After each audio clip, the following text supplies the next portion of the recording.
কখনো কি এমন হয়েছে তুমি কাউকে এত ভালোবাসো কিন্তু সে মানুষটাই তোমাকে ধীরে ধীরে ভুলে গেছে?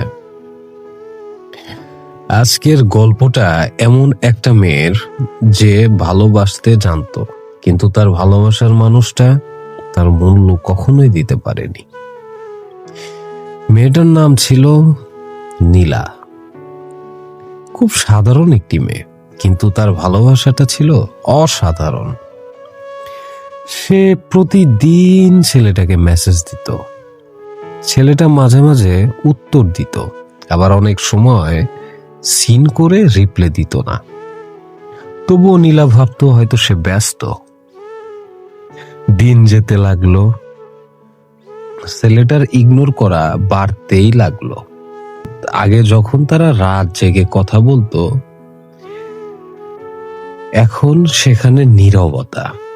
নীলা প্রতিদিন অপেক্ষা করত একটা মেসেজের জন্য, কিন্তু সেই মেসেজটা আর আসতো না।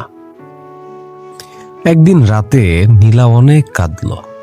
সে বুঝতে পারল সে হয়তো একাই ভালোবাসছিল।